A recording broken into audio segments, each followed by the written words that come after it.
en El Salvador. Los líderes de las pandillas La Mara Salvatrucha y Barrio 18 llegaron a un acuerdo para cesar los ataques entre sí y comenzar el desarme progresivo de sus miembros. La Organización de Estados Americanos, en cabeza el secretario general José Miguel Insulza, apoyó el proceso que busca acabar con la violencia en la nación centroamericana. Los pandilleros prometieron entregar sus armas a la OEA para que sean destruidas. El secretario general de la Organización de Estados Americanos llegó este jueves a El Salvador en una visita de 2 días para conocer el armisticio entre los principales clanes del país, la Mara Salvatrucha y la Barrio 18. Insulza, junto a autoridades salvadoreñas y los mediadores de la tregua, se reunió con alrededor de medio centenar de pandilleros y reos comunes en el Centro Penal de La Esperanza, en la zona de Mariona, en la periferia norte de San Salvador. Los cabecillas de las pandillas salvadoreñas, que cuentan con unos 64,000 miembros, entregaron a Insulza un documento en donde anuncian el simbólico desarme parcial, aunque no precisaron cuándo lo harán. Carlos Mojica, cabecilla de la Barrio 18. Hemos pedido a su honorable autoridad sean los observadores y los garantes de este proceso histórico en el cual nosotros como pandillas estamos llevando en pro de la pacificación de nuestro país, El Salvador, adelante. Asimismo pidieron mediación de la OEA para el proceso de desarme. Carlos Vallajares, jefe de la Mara Salvatrucha. Nuestro gesto consiste en un simbólico desarme parcial de nuestras estructuras.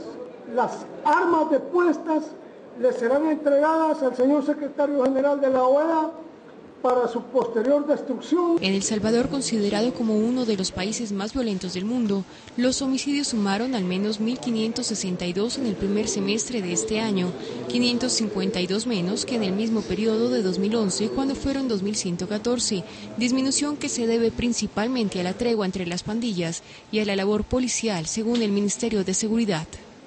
NTN 24 está con los protagonistas de la noticia cuando son las 7 de la mañana, 8 minutos. En San Salvador establecemos contacto directo con Raúl Mijango, vocero intermediario de las pandillas Los Maras en El Salvador. Señor Mijango, buenos días, gracias por acompañarnos a esta hora en el informativo de NTN 24. Comenzamos a preguntarle que nos entregue usted información clave de cómo se llevó a cabo esta importante negociación y cómo se logró este histórico acuerdo. Buenos días.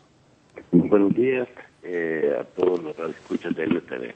Efectivamente, en los últimos 2 días, el día 12 y el día 13, hemos tenido presencia del secretario general de la OEA, el señor Miguel Insulza, quien estuvo en el país a raíz de una invitación que Monseñor Colindres le hiciera para que viniese a constatar el desarrollo de este proceso histórico para El Salvador, que se inició el 9 de marzo y que hasta la fecha pues ya alcanza 126 días. Este histórico proceso ha ido evolucionando de una tregua inicial a convertirse en un real proceso de pacificación. El día 13, en un acto público, en una plaza pública muy simbólica en El Salvador, los miembros de ambas pandillas han hecho entrega de un centenar de armas, la mayor parte de ellas armas de guerra, en un acto recíproco en relación a la llegada del secretario general, a quien ellos han solicitado se convierta en observador y garante de este proceso. Hablemos ahora de lo que podría suceder ya después de esta entrega simbólica de armas. Se habla de aproximadamente, según información de algunos medios, de 64,000 integrantes de estos grupos rivales, quienes serían los responsables de al menos el 90% de las muertes violentas en el país. ¿Será fácil y en cuánto tiempo la totalidad de estas personas ya estarían desarmadas y habrían entregado o se han entregado voluntariamente a las autoridades para suspender esta guerra que se vive en El Salvador? Bueno, efectivamente, el día de ayer lo que ha habido es un acto simbólico, que es un gesto de buena voluntad de parte de las pandillas, en reciprocidad al gesto del secretario general de llegar a El Salvador y anunciar pues su disposición a convertirse en garante de este proceso, solicitud que formalmente le hicieran las mismas pandillas. Obviamente, ¿cuánto tiempo más va a durar este proceso? va a depender de cómo se vaya evolucionando en el tratamiento de una serie de problemas que ellos han señalado que es necesario considerar, principalmente en el mejoramiento de las condiciones de los privados de libertad en los centros penitenciarios y por supuesto pues también están solicitando que se abran oportunidades de empleo que posibiliten la reinserción social y productiva de sus miembros que están en condición de libertad. Hablemos de lo que ha sucedido después de esta voluntad pacífica de ambos bandos integrantes de estas maras.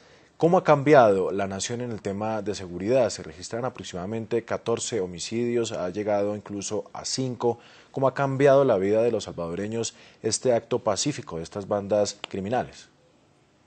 Efectivamente, en El Salvador se respiran aires diferentes.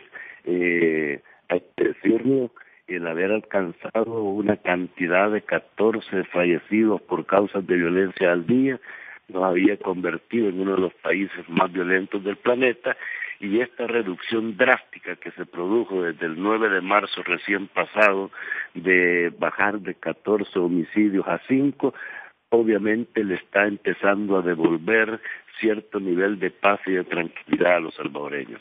Obviamente no toda la violencia está vinculada a la acción de las pandillas, pero su incidencia es bastante significativa, ¿no?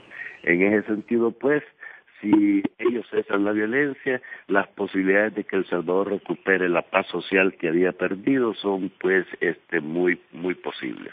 Me llama mucho la atención esta afirmación que usted acaba de hacer. Si ellos cesan la violencia, ¿hay algún riesgo de que ellos en algún momento puedan romper este proceso de paz, estas negociaciones, y nuevamente tomar las armas? Ellos tienen toda la voluntad de llegar hasta el final de este proceso. Obviamente hay que decirlo, el proceso tiene sus amenazas, principalmente a partir de la acción de los grupos de exterminio, principalmente por la acción también policial que los mantiene en una situación de permanente acoso. No obstante, la voluntad que ellos han expresado hasta el momento es firme, y yo creo que si todos los salvadoreños les damos la mano, si todos los salvadoreños atendemos de que estas son personas también que son de alguna manera un problema que ha surgido también de causas estructurales, y si contamos con el apoyo de la comunidad internacional, la posibilidad de que esto se vuelva un proceso estable y duradero existe. Si el testimonio que obtenemos a esta hora de los protagonistas de la noticia es Raúl Mijango, él es vocero intermediario de este proceso de paz de las maras en El Salvador. Muchísimas gracias por acompañarnos a esta hora en el informativo de NTN 24, muy amable.